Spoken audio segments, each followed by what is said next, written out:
The palace gates burst open at midnight, and the sound of hooves shattered the silence like breaking glass. Guards shouted across the courtyard. Torches flared to life one by one. 6 riders came through the gates at full speed, and in the middle of them, tied to his saddle so he would not fall, rode Alpha King Ethan Stone. His head hung low. His cloak was torn. One arm pressed against his side, as if he were holding himself together with his own hand. The Battle of the Northern Ridge was over. The rogues had been pushed back, but the king had paid for that victory with his own body.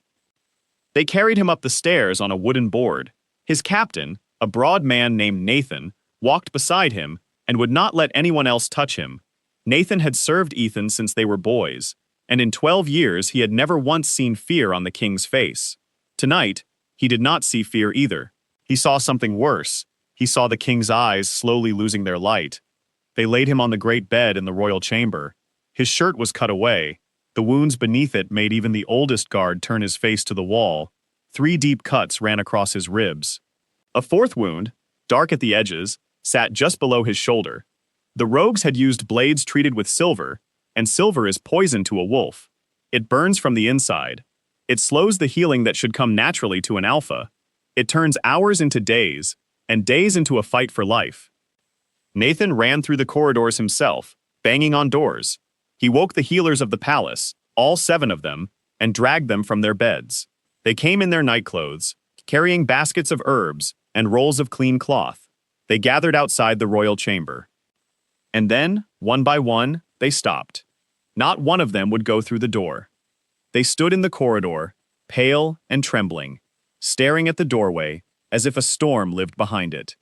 Because everyone in the palace knew the stories about Alpha King Ethan Stone. They knew he had taken the throne at 20, on the night his father suddenly passed away at the harvest feast. They knew he had not smiled in public since. They knew he had once sent a healer away from the palace forever because her hands shook too much while treating him. The stories had grown taller every year, the way stories do.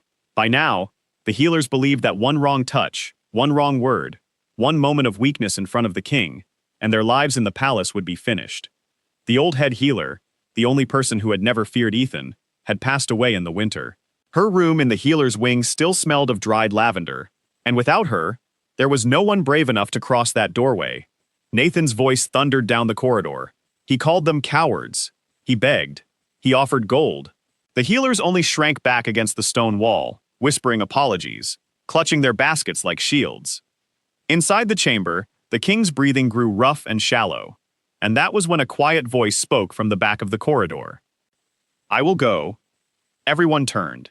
Standing at the edge of the torchlight was a young woman of about 22, with tired brown eyes and hair tied back with a simple string. Her name was Grace. Most people in the palace did not know that. She was an orphan.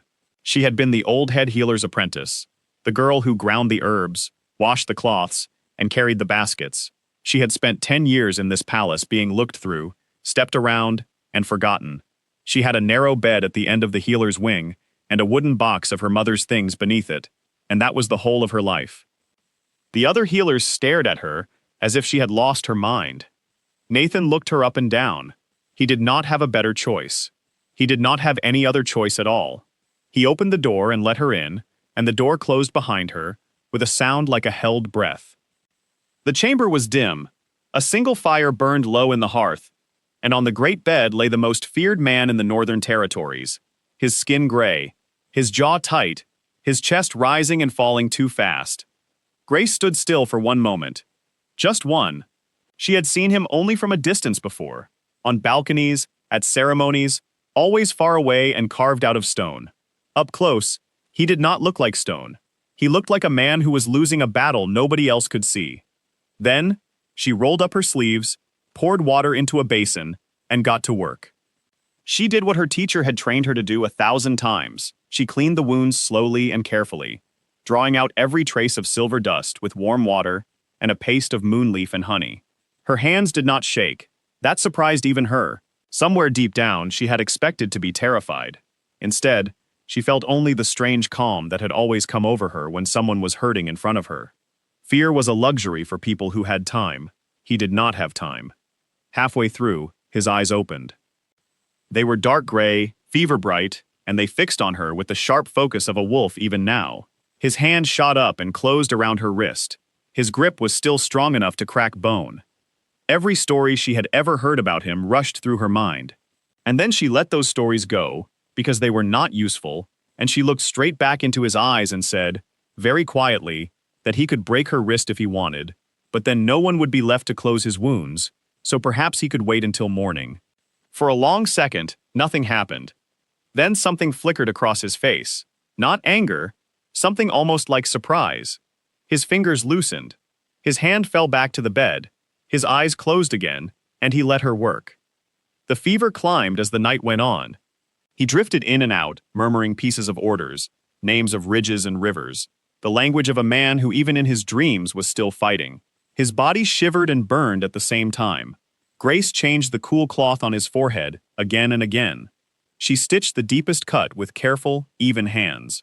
And somewhere in that long, dark stretch of night, without thinking about it at all, she began to hum. It was an old lullaby.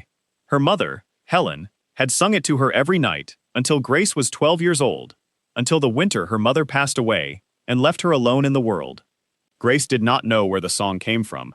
She only knew every rise and fall of it the way she knew her own heartbeat. It was the one thing she had carried out of her childhood unbroken. When her hands were busy and her heart was heavy, the song simply came out of her, soft and low, like breathing. She hummed it now, leaning over the wounded king, cleaning the last of the silver from his skin. And the strangest thing happened. The king went still. Not the stillness of danger, the stillness of peace. His breathing, which had been fast and ragged all night, slowed down.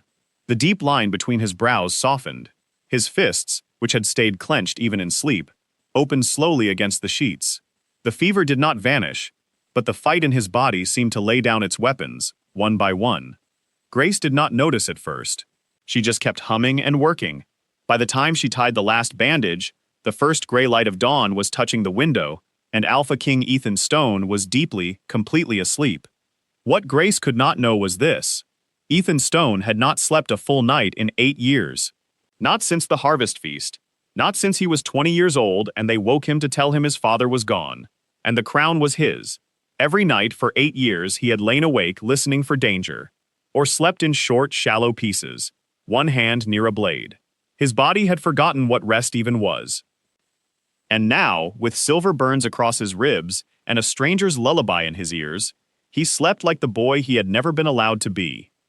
Grace washed her hands, packed her basket, and looked at him one last time.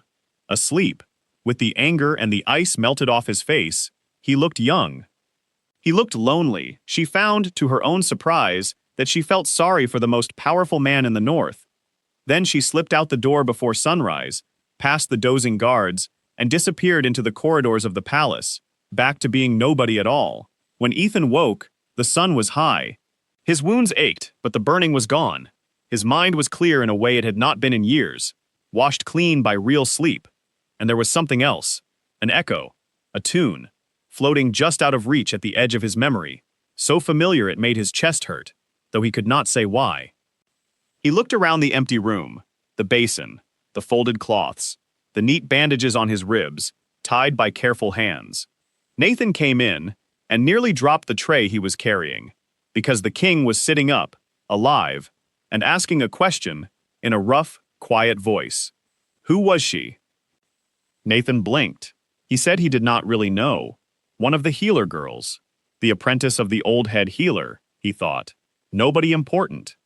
Ethan stared at the door she had gone through, and the ache in his chest grew stronger, and it had nothing to do with the wounds at all. That evening, when the fever tried to return, the king of the Northern Territories gave one single order, and it traveled down through the palace, like a stone dropped into still water. Bring me the girl who hums. Grace came back that night with her basket and her steady hands, and she came back the night after that, and the night after that. At first she expected each visit to be the last. An alpha heals fast. It is in his nature, in the fire that runs through his line. Wounds that would keep an ordinary man in bed for a month close on an alpha in days. Silver slows the healing, yes, but it does not stop it. By the end of the first week, Grace fully expected to change his bandages, find smooth new skin underneath, bow one last time, and never enter that chamber again. That was not what happened. Because by the end of the first week, Ethan Stone had discovered something that frightened him more than any battle ever had. He had discovered that the only hours of peace in his entire life arrived when a quiet girl, with tired brown eyes, sat beside his bed and hummed an old song, and that when she left, the silence in the room felt like a wound of its own. His body healed. It healed quickly, exactly as it should. On the 8th night, he lay in the dark, felt the closed skin pulling healthy and strong beneath the bandages, and understood that tomorrow she would see it too, and then she would be gone. So the Alpha King of the Northern Territories, a man who had never told a lie in his life because he had never needed to, did something he could hardly believe he was doing. He reached down in the dark and loosened his own bandages. He shifted and stretched until the healing skin pulled and reddened, and in the morning, when Grace examined him, he kept his face tight and drew a slow breath through his teeth, as if the pain were still there, as if the wound were still winning. Grace frowned. She said the wounds looked troubled again. She said Silver was unpredictable. She said she would need to keep coming every evening until she was sure. Ethan said, in a very grave voice, that he supposed she would. And so the lie began. It should have lasted 3 days. It lasted 3 weeks. He sent away the other healers, all of them, with a single wave of his hand. He told the court his recovery was complicated. Silver deep in the wound, he said, and nothing more, because kings do not explain. The palace healers bowed and did not argue, partly because no one argued with Ethan Stone, and partly because they were quietly relieved that the burden had fallen on the orphan girl instead of on them.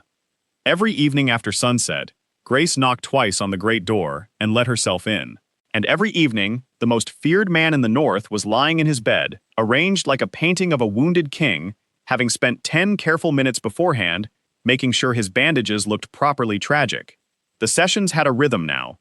She would check the wounds, and he would invent some new small complaint, an ache here, a burning there, delivered with the flat seriousness of a war report. She would grind fresh herbs while the fire crackled, and because silence made her nervous, and because he never filled it, Grace talked. She told him about the herb garden behind the east wall, where she grew moonleaf and feverwort, and about her long, losing war against the rabbits that raided it at dawn. She told him about Martha the cook, who ruled the kitchens like a general and was locked in a bitter secret feud with the head baker over a stolen recipe for honey bread. She told him which guards secretly fed the courtyard cats and which stable boy was hopelessly in love with which laundry girl, and how the whole kitchen had placed quiet bets on when he would finally find the courage to speak. Night after night, she carried the entire living, breathing world of the palace into that quiet room, the world he ruled but had never actually seen. Ethan said very little. He asked one small question here, another there, little keys that opened another 10 minutes of her voice. He learned that she had grown up in the healer's wing, sleeping in the narrow bed at the end of the row. He learned that her teacher had been strict and kind, and had smelled of dried lavender. He learned that her mother had been named Helen, that she had passed away one hard winter when Grace was 12, and that everything Grace knew about gentleness had been learned in those first 12 years. He learned that the lullaby had been her mother's. Every night, when the herbs were ground and the bandages were changed and her voice grew low and slow, Grace would settle into the chair beside his bed and hum it. And every night, Ethan closed his eyes and let his breathing go deep and even, pretending to drift away, because he had learned something important. As long as she believed he was drifting, she would keep humming until the song was finished. He was not pretending about the sleep itself. That part was completely real. 8 years of shallow, broken nights, one hand always near a blade, and now he slept like the innocent, like a man who had never worn a crown at all. He woke each morning genuinely confused by the lightness in his chest, until he remembered that this was simply what rest felt like, and that he had gone most of his life without it. But a lie inside a palace is a spark inside a hayloft. It stays hidden only for so long. The first problem was Nathan. Nathan had known Ethan since they were 7 years old. He had watched him ride for 2 full days with a broken arm during the border troubles and refused to mention it until the work was done. He had watched him take a fall at Cold River that would have finished most men and stand back up and keep giving orders. The idea that any wound on this earth could keep Ethan Stone in bed for 3 entire weeks was, to Nathan, about as believable as the moon climbing down to sit in the courtyard. At first, he simply worried. He brought reports to the royal chamber, watched his king read them propped up on pillows, and feared the silver had gone deeper than anyone admitted. Then, in the third week, two things happened. The first was that Nathan came in unannounced, caught his boot on the carpet, and fumbled a heavy wooden dispatch box off the edge of the table. Before it had fallen the length of a hand, the wounded, bedridden, gravely suffering king snatched it out of the air from 3 steps away, with the speed of a striking hawk. There was a long, long silence. Ethan looked at the box in his own outstretched hand. Nathan looked at the box. Ethan placed it very slowly on the blanket, leaned back into his pillows, and mentioned in a faint and dignified voice that some days were better than others. Nathan said nothing. Nathan was a soldier, and a soldier knows when to hold his ground quietly and gather information. The second thing was smaller and far more dangerous. Nathan noticed that his king, the coldest and most patient man in the north, had begun asking what hour it was in the late afternoon. Not in the morning, when the business of the day began. In the late afternoon, as the sun dropped toward the hills, with the restlessness of a man waiting for something. And every single day, no matter what was being discussed, no matter what battle of words was being fought over grain or borders or taxes, the discussion somehow ended before sunset. Always before sunset. So Nathan began watching the door instead of the king. And that is how Nathan saw what the rest of the palace was already whispering about. The healer girl, arriving at dusk with her basket, slipping through the great door. Every night, without fail. The court had noticed too. Courts always notice. In the corridors, ladies with cold, lovely smiles wondered aloud just how complicated a wound had to be to require 3 weeks of private evening care from a girl with no family name. The steward of the household, a narrow man who measured every person's worth by their bloodline, stopped Grace on the stairs one morning. He looked at her, the way a man looks at mud on his boot, and told her with icy politeness that whatever passing fancy the king was entertaining, a girl like her would do well to remember exactly what she was. Kings recover, he said, and when they recover, everything that happened in the sick room stays buried in the sick room, along with the people foolish enough to believe it meant something. Grace bowed her head and said nothing, because that is what an orphan learns to do before she learns almost anything else. But the words got inside her and stayed there, small and sharp, like a splinter in a place her fingers could not reach. And the truth was, Grace had her own growing pile of things that did not add up. She was quiet, but she was not a fool. She had spent her whole life around wounds, and the wounds in front of her had stopped behaving like wounds 2 weeks ago. The edges were pale and calm when they should have been angry. The skin looked settled and clean each evening, and then somehow appeared disturbed again the next day, as if the healing ran backward overnight, which healing does not do. His heartbeat, when she leaned close to listen to his breathing, was slow and deep and impossibly strong, the heartbeat of a man who could wrestle a bear before breakfast. His color was good, his eyes were clear, and his appetite, according to a baffled Martha down in the kitchens, was 3 full trays a day. Men fighting for their lives do not send back 3 empty trays and ask pointed questions about the progress of the honey-bread feud. One night, while changing the bandage below his shoulder, she found the skin beneath it almost completely smooth. Only the faintest silver line remained of a wound that had once gone nearly to the bone. Grace went very still. Her fingertips rested on the healed skin. Her mind began climbing, slowly and carefully, toward a question. Ethan felt her stillness, the way a wolf feels weather changing. He watched her face, and something close to panic moved through the man who had never panicked in his life. So he did the only thing he could think to do. He asked her, quietly, where the lullaby came from. It worked. Her hands resumed their motion, and her thoughts turned down the older, softer road. She said her mother used to sing it, every night without fail, even in that last winter when her mother was so tired she could barely lift her voice above a whisper. She said it was the only song she knew all the way through, and that she did not know its name, or its words, only the melody. Her mother had once told her it was a song from far away. Then her mother had gotten a strange, careful look on her face, like a door quietly closing, and had never spoken about the song again. Ethan lay there listening, and beneath his calm expression, something stirred that he could not explain. Because the tune did not simply soothe him, it felt known. It felt like a room he had been inside, as a very small child, like warmth, from a time before his memories properly began.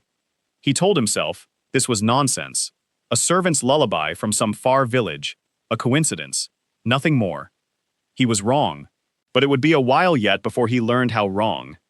The night everything cracked open began in the most ordinary way possible.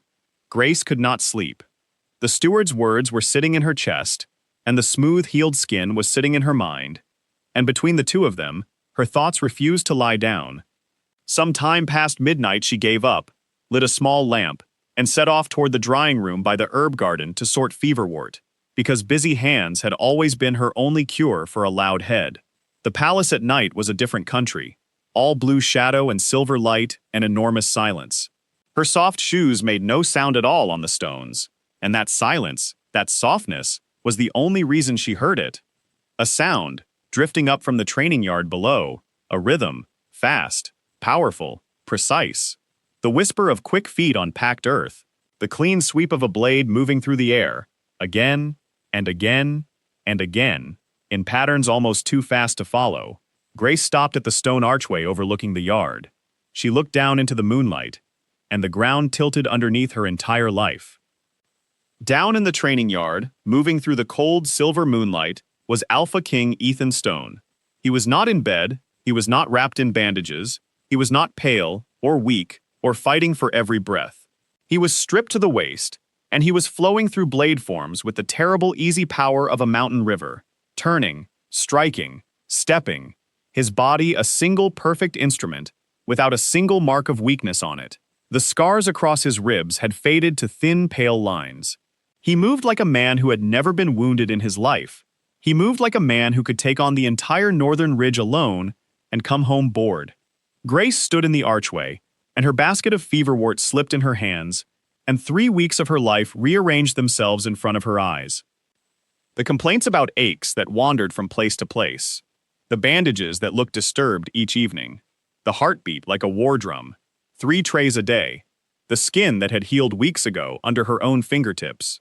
It had all been true, and she had explained every piece of it away, because it had never once occurred to her that the great Alpha King, the coldest and most honest man in the North, would lie in his bed night after night, pretending to be hurt.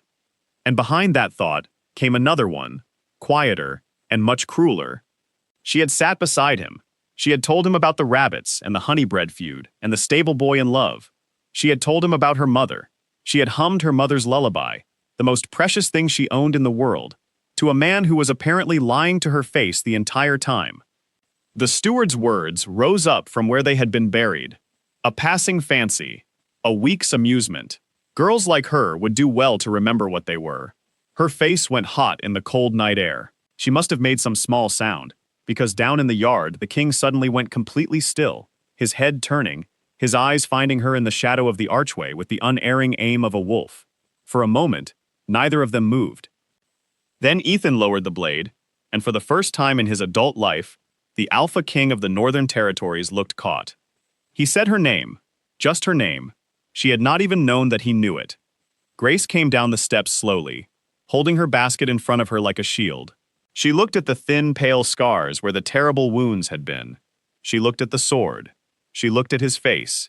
And when she spoke, her voice came out flat and steady, and much calmer than she felt. "How long?" she asked. "How long have you been healed?" Ethan opened his mouth. He was a king. He had faced down councils and rival packs and rogue armies without blinking, and he stood in his own training yard before an orphaned healer girl and could not find a single word. That silence answered her better than anything he could have said. Grace nodded, once, as if he had confirmed a delivery of herbs. Then she bowed low, lower than she had ever bowed to him in the sick room, the deep formal bow of a servant to a crown, and she said that she was very glad to see the king so fully recovered, and that she would trouble him no longer. And she turned and walked away, spine straight, steps even, and did not once look back, because she had exactly enough pride to get her around the corner, and not one drop more. Ethan stood alone in the moonlight, with a sword in his hand, and the distinct feeling that he had just lost a battle no one had taught him how to fight. The days that followed were, by the honest account of everyone in the palace, unbearable. Grace did not come at dusk. She sent word through the steward, in perfectly correct language, that since His Majesty was recovered, His care was concluded, and she had requested a transfer to kitchen duty. Then she scrubbed pots for Martha with a fury that frightened the kitchen boys, and lay awake at night in her narrow bed staring at the ceiling, telling herself she was angry, only angry, and certainly not hurt, and certainly not missing the sound of his rare low voice asking her small questions in the firelight. Ethan, for his part, discovered that 8 years of sleeplessness had merely been practice. Now he lay awake in a room that felt enormous and empty, listening to a silence where the lullaby used to be. He snapped at his ministers. He signed things without reading them, which terrified everyone. On the third day, he sent a formal request for the healer Grace to attend him, and received back, through the steward, a perfectly correct reply stating that the kitchens were short-handed, and recommending the excellent services of the other 7 palace healers. Nathan watched all of this with the dawning, delighted horror of a man realizing that his king, the great, cold, unshakable Ethan Stone, had been brought to his knees by a girl with an herb basket.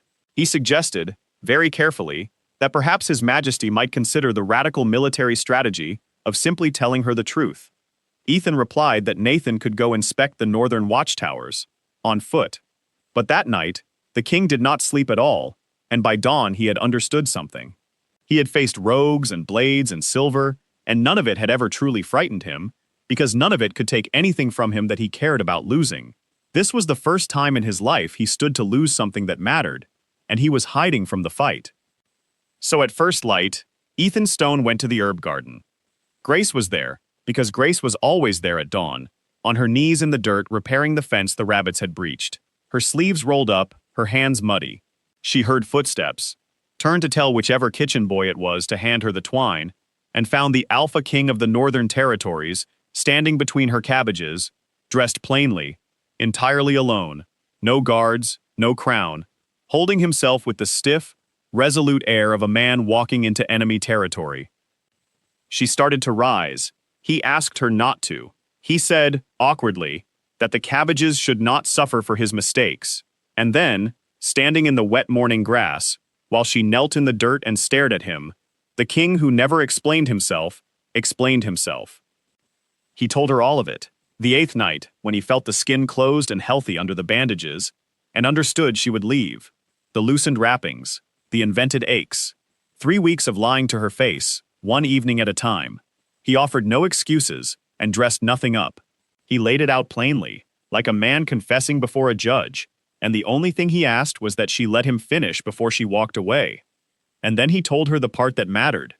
He told her about the harvest feast 8 years ago, and being woken at midnight to learn that his father was gone, and the crown was his. He told her he had been 20 years old, and that from that night on, he had never again slept a full night, because a king who closes both eyes wakes up to find something stolen.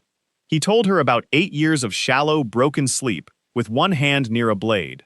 8 years of a palace full of people and empty of a single voice that wanted nothing from him. He said he had not known what that had done to him.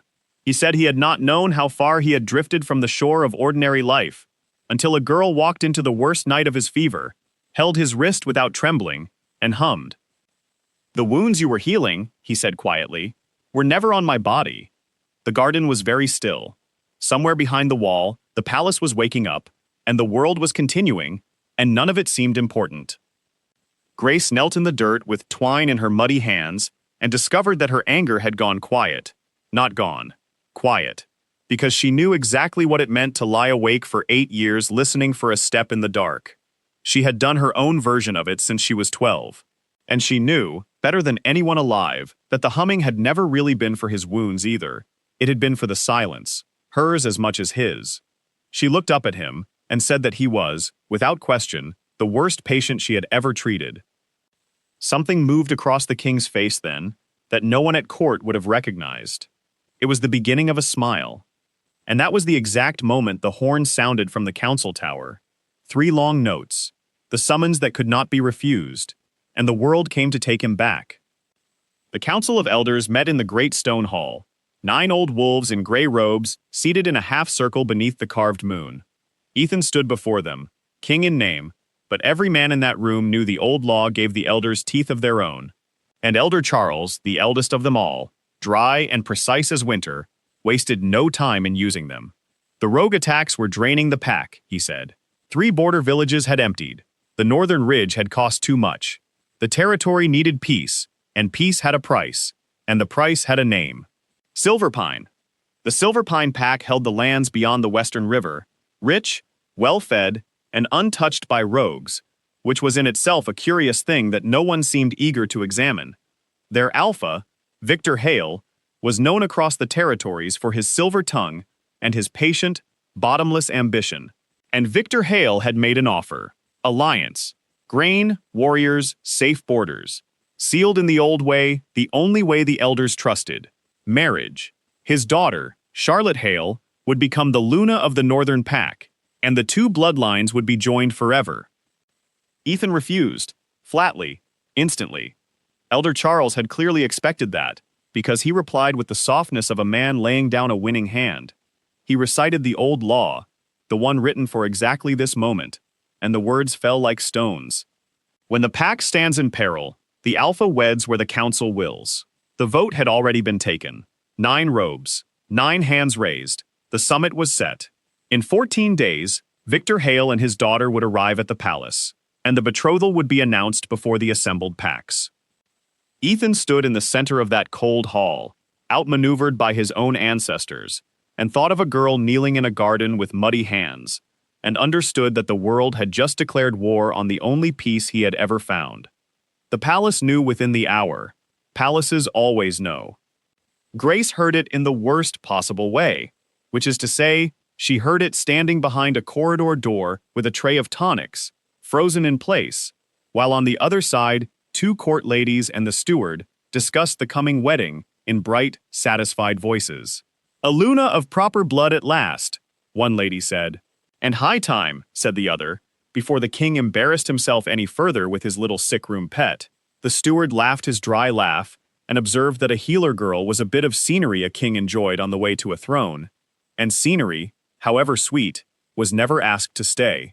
Servant girls were for passing time, he said. Kings married power. Grace stood in the shadow behind the door until they had gone. Then she delivered the tonics with a perfectly calm face, went back to the healer's wing, sat down on her narrow bed, and looked for a long time at nothing at all. She did not cry. She simply took the small, bright thing that had begun growing in her chest since the garden that morning, wrapped it carefully in cloth, and put it away, the way the poor learn to put precious things away, because the poor cannot afford to have them broken. It was 3 days later that the Queen Mother sent for a tonic, and everything Grace believed about her own life quietly came apart. The Queen Mother, Margaret, lived in the South Tower, above the gardens, in rooms that smelled of cedar and old roses. She was a small, sharp, silver-haired woman who had once held the entire court in the palm of her hand, and now held only her memories, which she guarded like treasure. Her health had been failing since autumn, and it was Grace who prepared her strengthening tonic each week, though usually a maid carried it up. That day, the maid was ill, so Grace climbed the tower stairs herself. Margaret was asleep in her chair by the window when Grace slipped in. So Grace set down the tonic and quietly began tidying the scattered shawls and cups, moving with a healer's soft hands. And because her hands were busy and her heart was heavy, she did the thing she always did without knowing she was doing it. She hummed. The effect was instant and absolutely extraordinary. Margaret came awake as if a bell had been struck inside her chest. Her head snapped up, her hand shot out, and closed around Grace's wrist with astonishing strength, and the old woman's face had gone white as birch bark. "Where?" she whispered. "Where did you learn that song?" Grace, startled, said the only truth she had. Her mother used to sing it to her. Every night. It was the only song her mother ever sang. Margaret stared at her for a long, trembling moment. Then she said, very slowly and very clearly, that the song had no business existing in the mouth of a healer's daughter.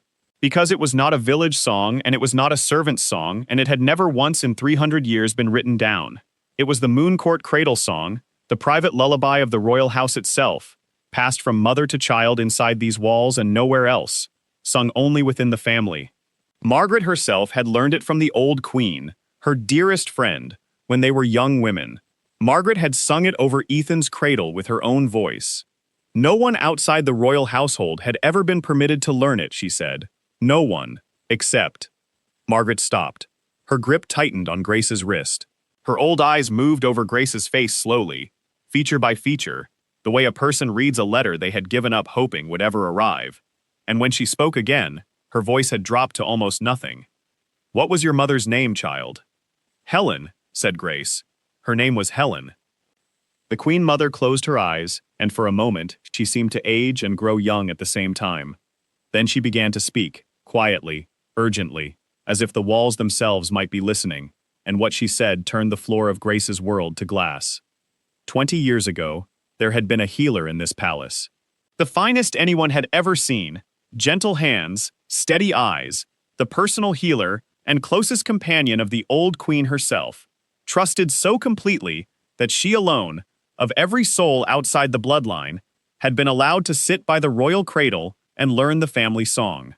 Her name had been Helen, and 20 years ago, in the black weeks after the old queen faded and passed, when the whole palace was drowning in grief, Helen had vanished. Between one night and the next morning, no farewell, no trail, no trace. The court decided she had run from her failure to save the queen, and the court, as courts do, forgot her. Margaret had never believed it, not for 1 hour of one day in 20 years, because Margaret had seen Helen's face at the end, and it had not been the face of a woman ashamed.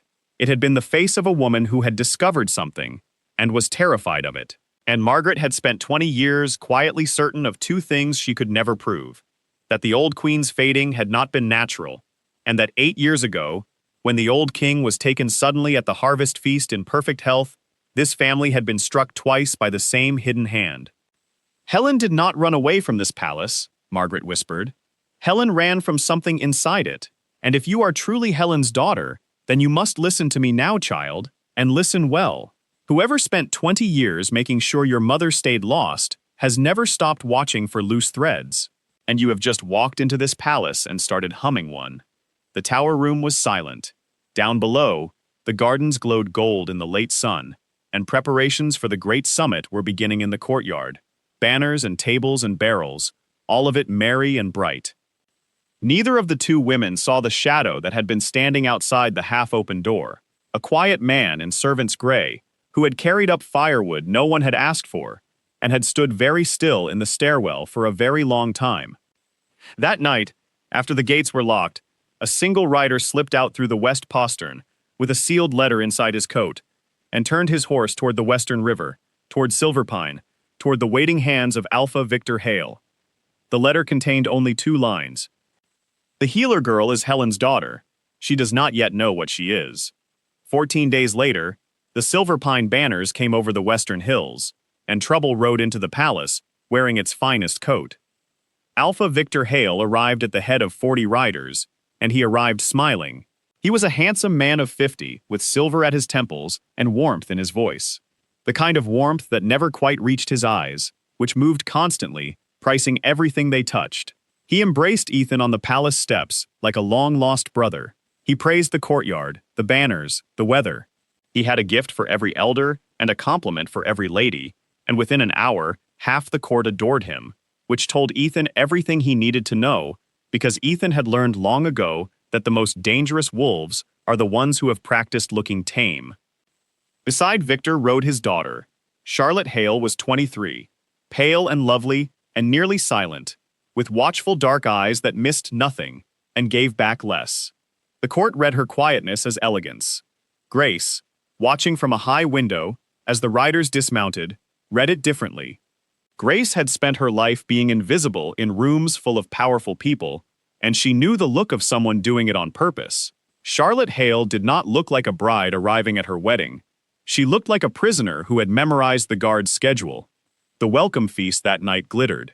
Victor Hale rose and gave a toast to unity, to old wounds healing, to the joining of 2 great bloodlines, and the hall cheered. But twice during that toast, his gaze drifted from the high table, out across the hall, past the nobles and the captains, and rested for just a breath too long on a healer girl in a plain gray dress, standing near the far wall with a serving tray. Ethan saw it, both times, and something old and cold woke up along his spine. He found Nathan after the feast and doubled the guard. On the gates, on the treasury, on the council tower, on his own corridor. It was the correct soldier's answer, and it was precisely the wrong one, Because Ethan Stone had spent his whole life guarding a kingdom, and he had not yet learned that he now had something smaller and infinitely more valuable to guard. Nobody posted a single extra man on the healer's wing. The note came for Grace 2 nights later, an hour past midnight. A kitchen boy brought it, sleepy and yawning, saying a maid from the South Tower had passed it down. The handwriting was shaky and urgent. The Queen Mother has taken a bad turn.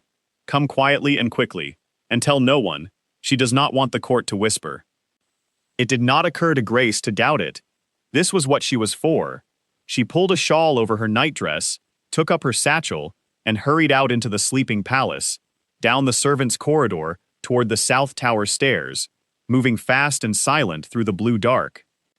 The corridor lamp by the cellar door was out. That was the only warning she got, and she noticed it half a second too late. A shadow peeled away from the wall behind her. A thick cloth, sweet with some heavy herb she recognized even as it covered her mouth and nose. An arm like an iron bar around her, and the world tipped sideways. Her satchel hit the floor. Her last clear thought was a strange, distant one. She knew that sweet herb smell. It came from the Western River country. It came from Silverpine. Then the dark closed over her, and the 2 men in servants' gray carried her down through the cellars, along the old drain passage under the wall, out to where a supply cart stood waiting in the trees with its lamps unlit. The palace slept on. The extra guards stood watch over the gates and the treasury and the council tower, and guarded them perfectly. But one person was awake. Charlotte Hale had not slept properly since crossing the Western River, because Charlotte Hale knew her father far better than the world did, and she had spent the whole visit waiting to find out what the wedding was actually for. That night, standing at her dark window with her old suspicion gnawing at her, she saw movement at the tree line. A cart with no lamps, riders in gray, and walking his horse beside it for a moment, before turning back, her father's own captain, a scarred, quiet man named Garrick, who did not perform errands, only crimes. Charlotte stood frozen at the window, and 23 years of careful silence came to a point inside her like a blade. She could go back to bed. She had survived her whole life by going back to bed. Or she could finally learn what her mother had never learned, which was how to be brave a little sooner. Charlotte Hale put on her cloak and went, alone and uninvited, to wake the Alpha King. She told him everything in a low, rapid voice. The cart with no lamps, Garrick at the tree line, and more, the things she had carried alone for weeks. Her father's late-night meetings all winter, his strange satisfaction when the rogue attacks pushed the northern pack toward desperation, as if hardship here were a crop he had planted and was pleased to see growing, the name she had heard through a door that meant nothing to her then, and everything now, Helen, her father's voice saying that after the wedding there would be no loose threads left. I do not know exactly what my father is doing, Charlotte said, but I know I was made to be a key for it, and I will not be the price of another crime. Ethan was moving before she finished, and it was in the middle of shouting for Nathan, in the middle of buckling on his sword, that he felt it. A pull, behind his ribs, faint and absolute, like a rope tied to something deep inside his chest, running out into the northern dark. Fear that was not his own fluttering along it like a bird. He went completely still for one heartbeat, because every wolf in the world knows the old stories about what that pull is, and what it means, and how rare and unasked for it comes. The mate bond does not care about crowns or bloodlines or councils. It had been there, quiet as a seed, since a fevered night 3 weeks ago, when a girl held his wrist and hummed. And now, on the worst night possible, it opened its eyes. Ethan did not wait for the riders to finish saddling. He went out through the gates alone at a dead run, following a rope no one else could see, and Nathan and a dozen men thundered after him into the dark, unable to keep up and unable to understand how their king knew which way to turn at every fork without slowing. The old mill stood by the river 3 miles north, abandoned since the floods, its great wheel rotted still. Inside, by the light of a single lamp, Grace came slowly back to herself, tied to a chair, her head pounding, the sweet herb taste still in her mouth. And seated on a crate in front of her, patient as a spider, was Victor Hale. He was courteous. That was the horrifying thing about him. He apologized for the rough handling. He hoped the herb had given her no headache, and then, in the same pleasant tone, he asked her where her mother had hidden it. Grace, honestly and completely bewildered, said she did not know what he meant. Victor studied her for a long moment. Then he sighed, like a teacher with a slow pupil, and decided, since the night was long and the mill was remote, to explain. And Grace sat tied to a chair in the lamplight and listened to the true history of her own life, told to her by the man who had broken it. 20 years ago, he said, the old queen of the northern pack had stood in the way of certain necessary changes. She was beloved and clever, and she had begun asking questions about Silverpine's friendships with the rogue bands in the hills. So arrangements were made through a steward in the palace kitchens. The queen's strength was encouraged to fade, slowly, gently, in a way no one would ever question, and no one ever did question it. Except one person, the queen's own healer, Helen. Helen had noticed what no one else could have noticed, and Helen, instead of coming forward to be dealt with, had done something unforgivable.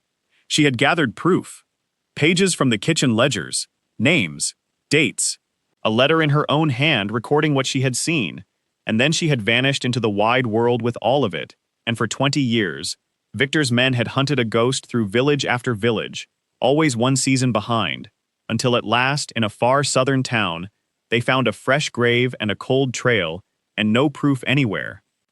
We thought it ended there, Victor said pleasantly. Imagine my delight to learn the ghost had a daughter, and that the daughter was standing in the palace itself, humming the royal cradle song where anyone could hear her.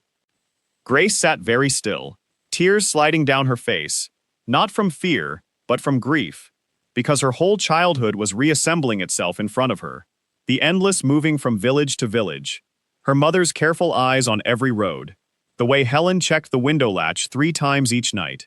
She had thought her mother anxious. Her mother had been hunted. And the harvest feast, Grace whispered. 8 years ago, the old king. Victor spread his hands modestly.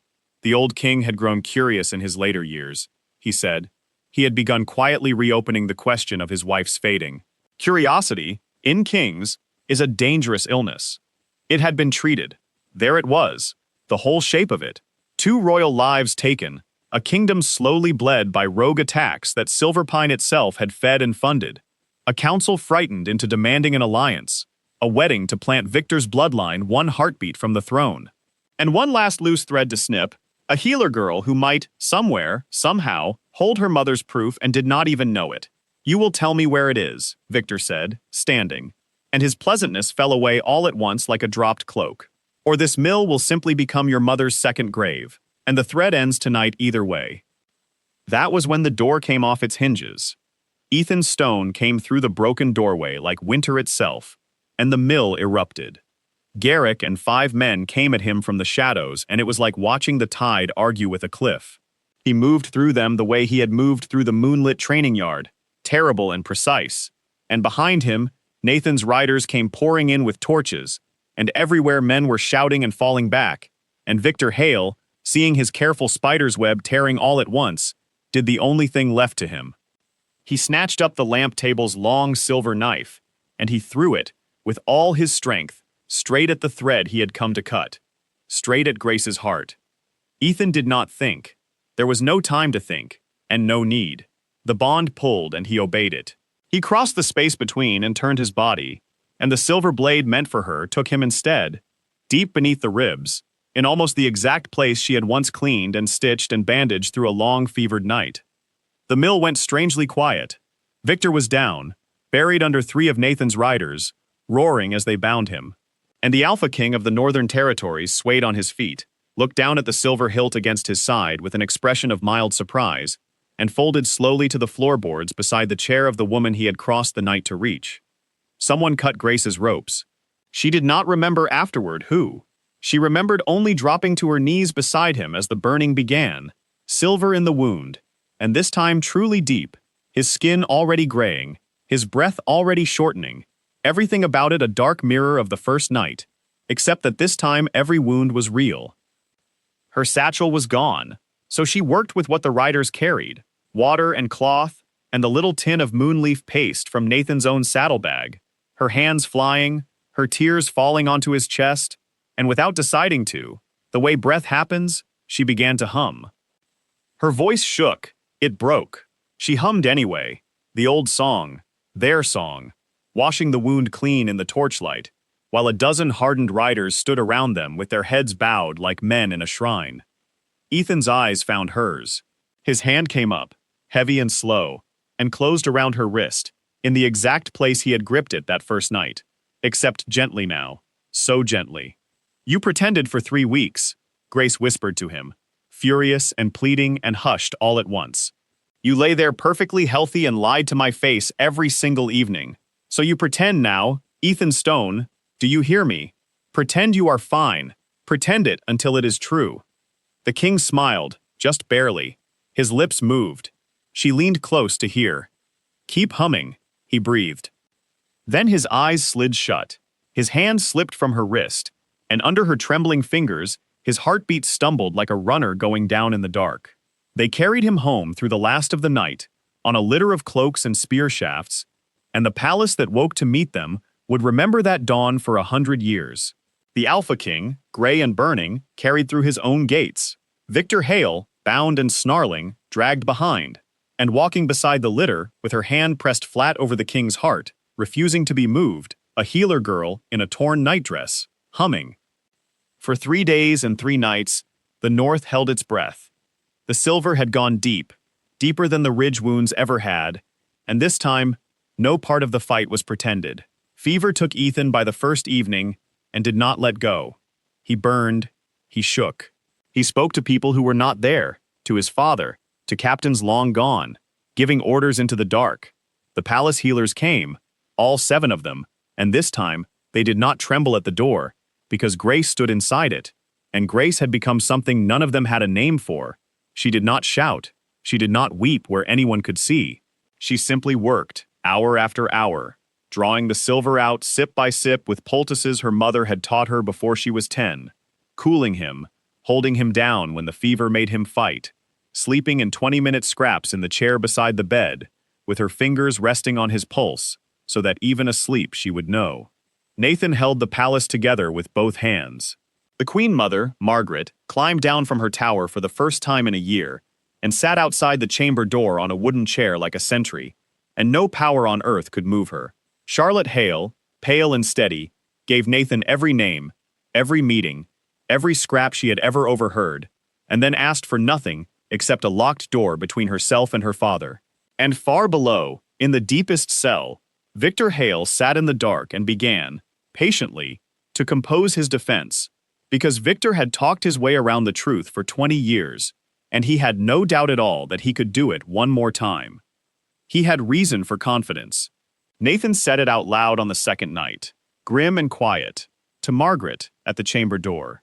Everything they had was the word of a daughter against her father, and the word of a servant girl about a conversation in a mill. Victor would stand before the assembled elders and weep about lies and jealousy, and half the council already loved him, and there was no proof.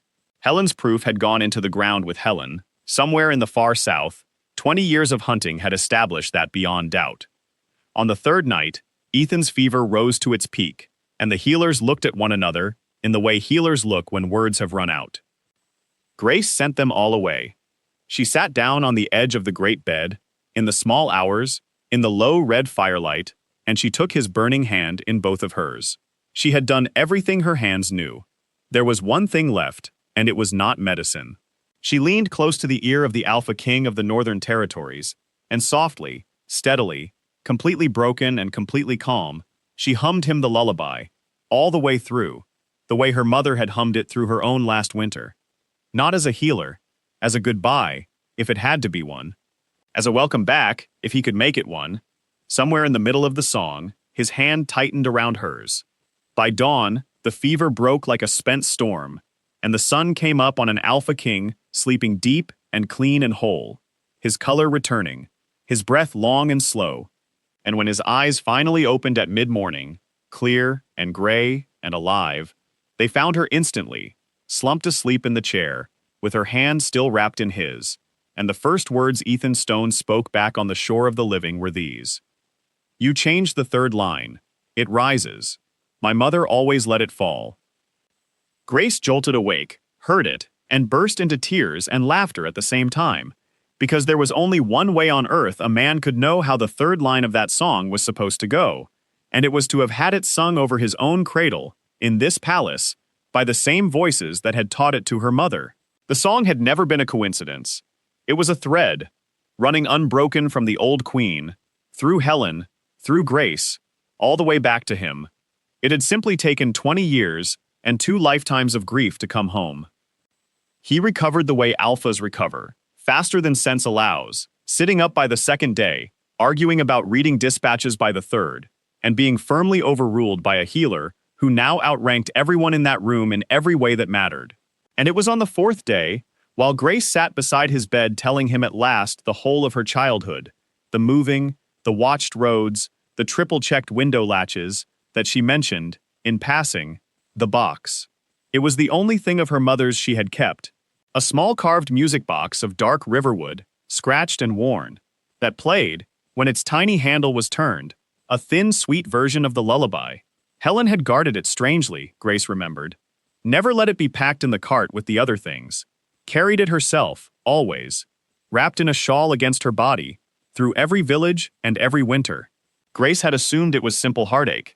It sat now where it had sat for 10 years, in the wooden keepsake box beneath her narrow bed at the end of the healer's wing, and she had wound it perhaps twice in all that time, because the sound of it made her miss her mother past bearing. Margaret was in the room when Grace described it, and Margaret rose slowly off her chair with her hand pressed to her mouth. Dark riverwood, the old woman said, a crescent moon carved into the base, worked into the pattern so you would only see it if you knew. Grace stared at her and nodded. Margaret's eyes filled.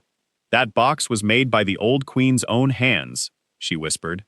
She carved 2 the winter the prince was born.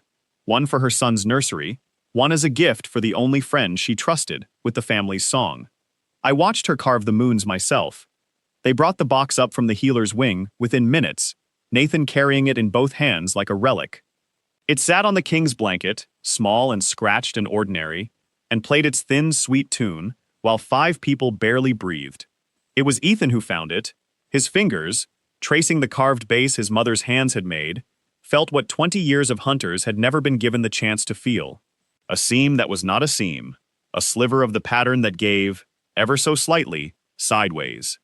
The base slid open, and out of a shallow hidden hollow, folded small and pressed flat and preserved in oilcloth, came the ghost that Victor Hale had hunted across the world.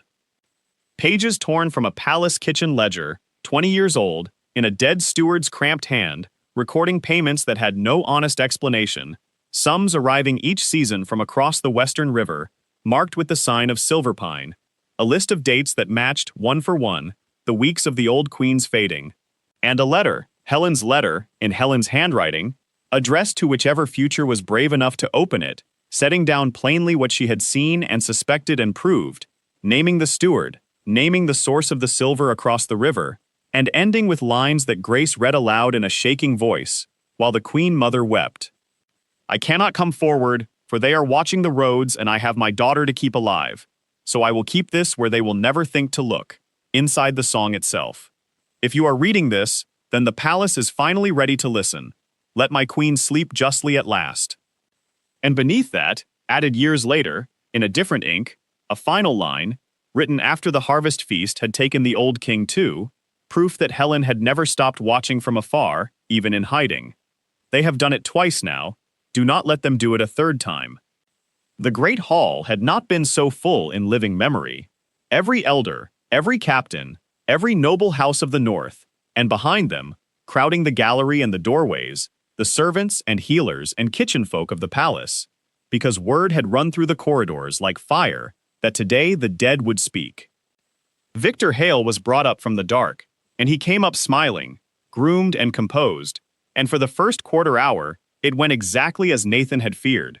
He wept for his daughter, so cruelly turned against him. He spoke of jealous lies, of a servant girl's fantasy, of a king ensnared. He was magnificent. Grace watched faces around the hall begin to soften toward him, and felt the old helpless smallness rise in her throat.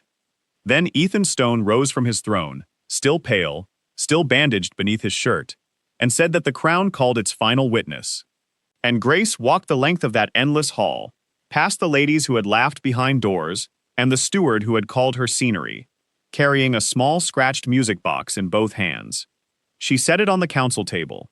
She turned the little handle, and the thin, sweet lullaby rang out into the enormous silence, and she watched Victor Hale's smile begin to sicken at the edges, because he alone in that hall already understood. Then she slid open the base her mother had guarded with her life through 20 winters, and laid the ledger pages and the letter before the 9 elders of the North. Elder Charles read them, all of them, out loud, in his dry winter voice, every payment and every date and every line of Helen's letter, into a stillness so complete that the fire could be heard eating the logs. When he finished, he laid the pages down, removed his gray hood, an apology 2 decades late, and turned to face the man from across the river. Victor tried. Even then, he tried. Forgeries, he said. Grief and forgeries. But the North has one door that no silver tongue has ever talked its way through. They brought him to the oath stone, the ancient slab in the floor of the hall, where every alpha for 300 years has sworn, where the old blood in the stone knows a wolf's true voice, and where no wolf standing upon it has ever spoken false and walked away whole. They set Victor Hale upon the stone and asked him one question, and the whole hall watched him look down at the stone and understand and simply stop. The silence he gave was his confession. The stone had taken the only weapon he ever had. The 9 elders rose as one. Victor Hale was stripped of his name and his lands, and given over to the judgment of the assembled northern packs, to answer for 2 royal lives and 20 years of hidden war. The alliance built on his scheming was declared dead, and Elder Charles, in front of the whole North, turned to the throne and formally, humbly, set aside the marriage decree, acknowledging before all that the council had nearly wedded the crown to the very hand that had emptied it twice. Charlotte Hale stood through all of it with her chin high and her eyes bright, and when it was over, Ethan came down from the dais and thanked her before the entire hall for a courage that had saved 2 lives and unmasked a war. She was offered protection, lands, a place at court. She asked instead to go home, to take up the leadership of a leaderless Silverpine, and to spend her life building honestly the peace her father had faked. She got her wish. In the years that followed, the Western River became the safest border in the North, and the 2 packs became true friends, sealed by nothing but decency, which held better than any wedding would have. But all of that came after, because on that day, in that hall, one more thing happened first. The judgment was done.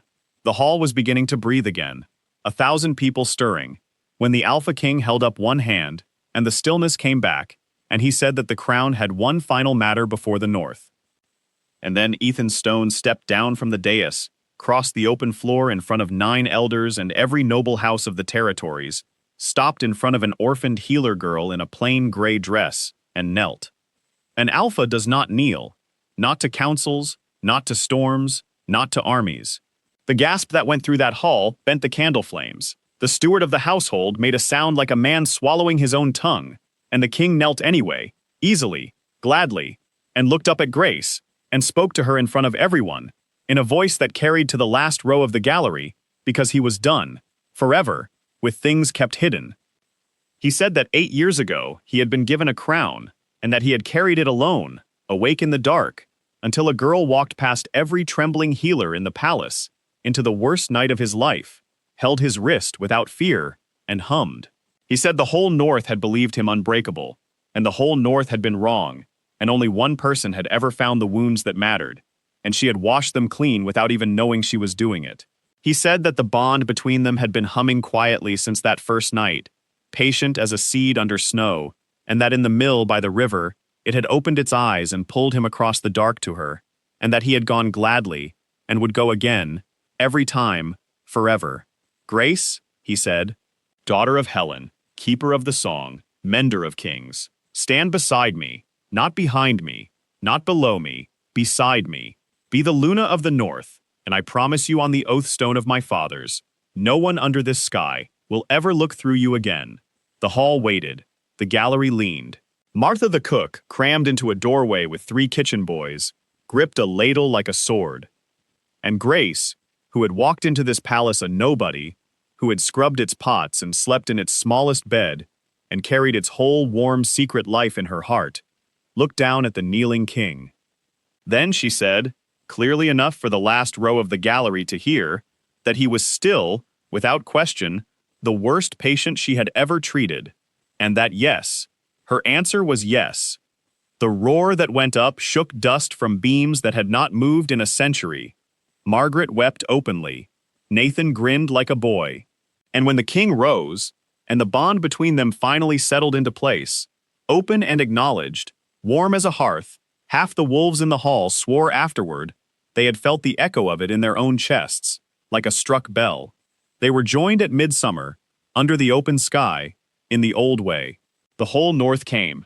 Charlotte came from across the river as an honored friend, and in the front row sat every one of the palace healers, and every kitchen boy, and Martha the cook, weeping into a magnificent handkerchief, all of them her family, because Aluna chooses her court, and Grace chose the people who had always been real. Years passed, good ones. The rogue bands, starved of Silver Pine's secret feeding, withered away, and the border villages filled again. The old queen and the old king slept justly at last, their story known, a carved crescent moon set over each of their resting places.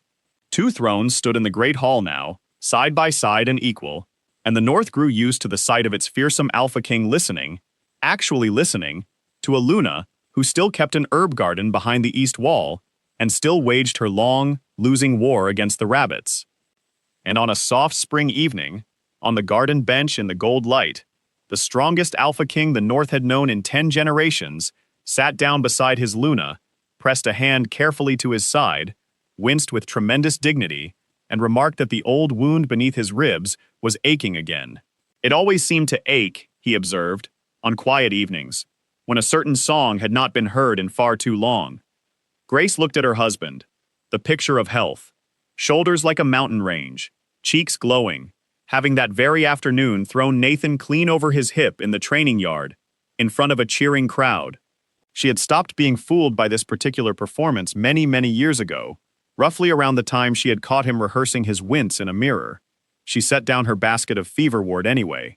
She settled beside him on the bench, in the crook of his arm, where their sleeping daughter was curled with her small fist wrapped in her father's shirt, a little girl who was sung to every single night, by both of them, so that the song would never again have to travel so far to find its way home.